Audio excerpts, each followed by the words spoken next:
mahasiswa Prodi Hubungan Internasional Universitas Sulawesi Barat. Video saya hari ini adalah untuk memenuhi tugas akhir dari salah satu dosen hubungan internasional.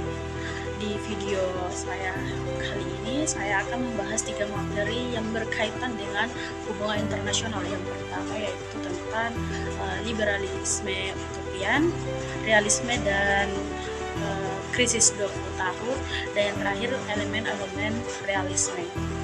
Sebelum kita masuk ke dalam materi yang akan saya bahas hari ini, teman-teman perlu tahu tentang apa itu HI.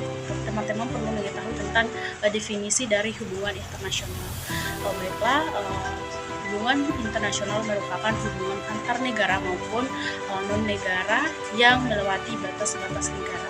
Negara yang dimaksud dalam hubungan internasional ini adalah suatu tempat yang memiliki wilayah, komunitas, masyarakat yang saling berinteraksi dalam suatu wilayah tersebut. Bahkan masyarakat tersebut bisa membuat suatu kerjasama atau komunitas di dalamnya. Kemudian non-negara yang dimaksud atau non-state yang dimaksud dalam hubungan internasional ini yaitu meliputi tentang organisasi-organisasi internasional. Yang pertama yaitu organisasi pemerintah seperti PBB dan ASEAN. Contohnya adalah PBB yang merupakan organisasi internasional yang dibentuk pada tahun 1945 dengan tujuan untuk menjadi organisasi perdamaian dan keamanan seluruh negara-negara yang ada di dunia. Kemudian organisasi ini adalah tempat untuk berdiplomasi dan negosiasi dalam hal menangani suatu masalah-masalah yang dialami oleh suatu negara. Kemudian yang kedua adalah organisasi non-state, non-pemerintah. Organisasi ini seperti WTO dan TNC/MNC atau perusahaan multinasional, di mana organisasi ini bertujuan untuk melakukan perdagangan internasional yang melewati batas-batas wilayah suatu negara. Kemudian non-state lainnya adalah individu, terorisme, dan separatis. Liberalisme utopian merupakan pemikiran dalam hubungan internasional yang melibatkan elemen-elemen liberalisme dan utopianisme. Karakteristik dari liberalisme utopian yaitu mengutamakan perdamaian dan kerjasama, di mana liberalisme utopian ini percaya bahwa negara-negara bisa melakukan kerjasama untuk mencapai perdamaian dan keamanan. Kedua, penghormatan terhadap hak asasi manusia. Konsep ini sangat menekankan bahwa pentingnya penegakan hak asasi manusia dan demokrasi. Ketiga, keterbukaan dan transparansi. Liberalisme utopian sangat mendukung tentang keterbukaan dan transparansi dalam hubungan internasional. Keempat, pengurangan peran negara. Aliran ini berpendapat bahwa negara tidak harus menjadi aktor utama dalam hubungan internasional. Kelima, pengakuan terhadap peran organisasi internasional. Liberalisme utopian melihat bahwa organisasi internasional sebagai sarana dalam mencapai perdamaian dan keamanan dunia. Maka dalam hal itu, mengapa hubungan internasional akademik dipengaruhi oleh liberalisme? Maka kita dapat menjawab pertanyaan tersebut dengan cara kita melihat atau flashback pada masa Perang Dunia Pertama dan Perang Dunia Kedua, di mana pada Perang Dunia Pertama ini dan Kedua ini mengakibatkan banyak sekali kerusakan, bahkan kerugian yang besar, dan juga banyak memakan korban jiwa pada saat itu.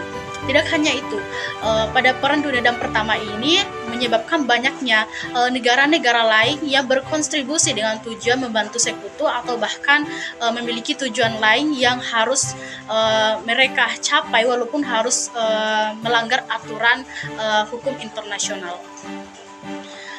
Maka dalam hal itu, untuk mencapai suatu perdamaian, maka lahirlah para pemikir-pemikir liberal seperti Woodrow Wilson. Beliau merupakan salah satu tokoh kaum idealis liberal pada tahun 1909. Beliau pernah mengeluarkan sebuah buku yang berjudul The Great Illusion. Ilusi yang dimaksudkan buku tersebut adalah bahwa manusia di dunia masih berpikir bahwa peperangan memberikan keuntungan dan keberhasilan bagi pemenang. Namun, menurut Engels, kasus yang benar mengenai peperangan ini adalah melihat di zaman modern, di mana pada zaman modern perebutan wilayah atau penaklukan wilayah itu sangatlah mahal, dan secara politis itu sangat merugikan sebab mengganggu perdamaian internasional.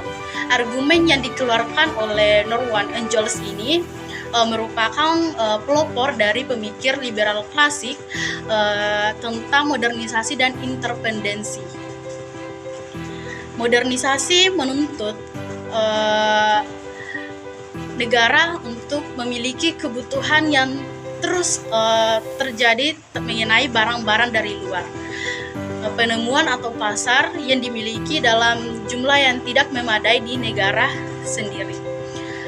Singkatnya, modernisasi interpendensi memberikan sebuah perubahan dan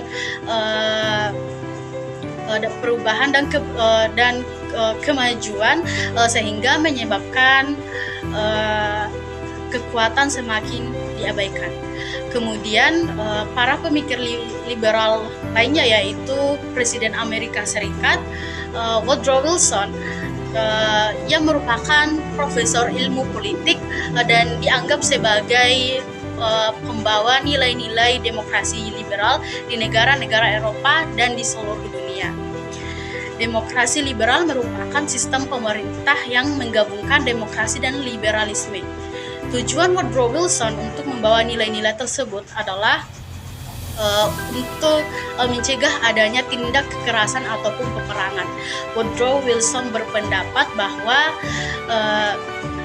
negara perlu mereformasi demokrasi dan politik domestik. Pentingnya penegasan, hak asasi manusia, pentingnya kebebasan, pentingnya perdamaian, dan pentingnya kesetaraan.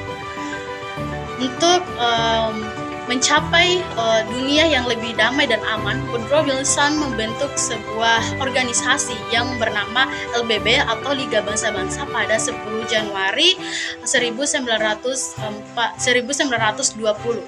di mana organisasi ini dibentuk sebagai hasil dari Konferensi Perdamaian Prancis pada 1919.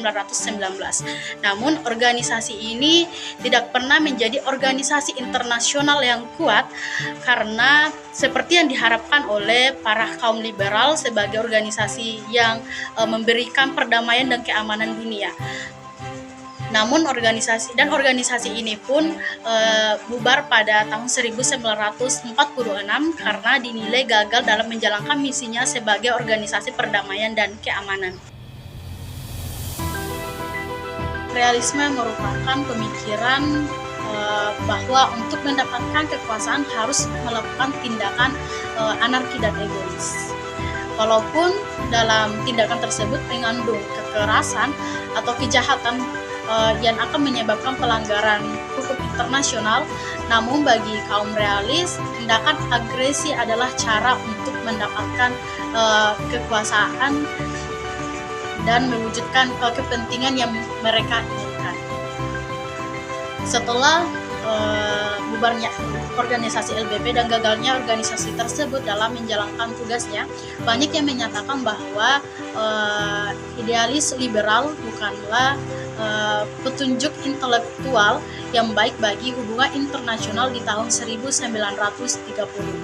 dan interpendensi tidak menghasilkan kerjasama yang damai, sehingga menyebabkan hubungan internasional akademik mulai berbicara menggunakan bahasa kaum realis klasik dari Thucydides dan Machiavelli.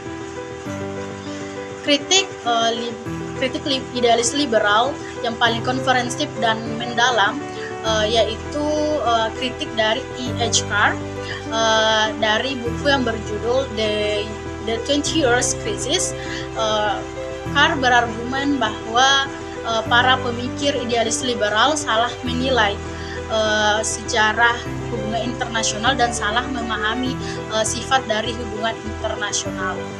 Carr berargumen bahwa titik awal yang benar adalah kita harus mengetahui ada konflik yang mendalam antara masyarakat maupun antar negara. Sebagai masyarakat dan negara memiliki kelebihan dari yang lainnya, sehingga mereka akan tetap memelihara dan mempertahankan posisi khususnya, dan yang tidak punya akan merubah situasi tersebut. Kemudian menurut Morgenthau, sifat manusia adalah dasar dari hubungan internasional dan akan selalu mementingkan diri sendiri dan akan selalu melakukan apapun itu untuk mendapatkan kekuasaan dan dapat dengan mudah melakukan agresi. Kesimpulan dari realis klasik Carr dan Morgenthau yaitu menggabungkan sifat pesimis antar manusia dengan anggapan-anggapan politik kekuasaan negara-negara yang hidup dalam anarki internasional. Mereka tidak melihat bahwa adanya perubahan dalam situasi tersebut, sehingga realisme klasik dan negara-negara merdeka dalam sistem internasional beranggapan bahwa anarki adalah bentuk permanen dalam hubungan internasional. Ide dan asumsi kaum realis adalah: 1. Pesimis atas sifat manusia. 2. Keyakinan bahwa hubungan internasional adalah konfliktual yang pada akhirnya diselesaikan melalui perang. 3. Menjunjung tinggi nilai-nilai keamanan nasional dan kelangsungan hidup negara. 4. Skeptisme terhadap kemajuan dalam politik internasional seperti yang terjadi dalam politik domestik. Dalam pemikiran realis, manusia dicirikan sebagai makhluk yang selalu cemas akan keselamatan dirinya dalam hubungan persaingannya dengan yang lainnya.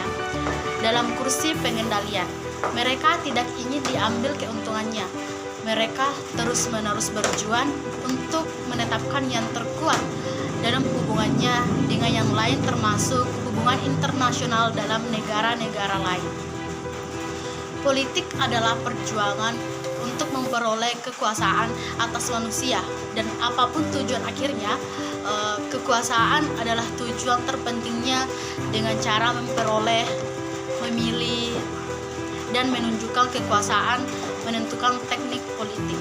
Thucydides, Machiavelli, Hobbes, dan kaum realis klasik lainnya, mereka yakin bahwa tujuan kekuasaan, alat-alat kekuasaan, dan penggunaan kekuasaan merupakan perhatian utama aktivitas politik. Dengan demikian, politik internasional digambarkan sebagai yang paling utama politik kekuasaan. Dengan hal itu, kaum realis berjalan dengan asumsi dasar bahwa politik dunia berkembang dalam anarki internasional, yaitu sistem tanpa adanya kekuasaan yang berlebihan. Tidak ada pemerintahan dunia. Negara adalah aktor utama dalam politik dunia.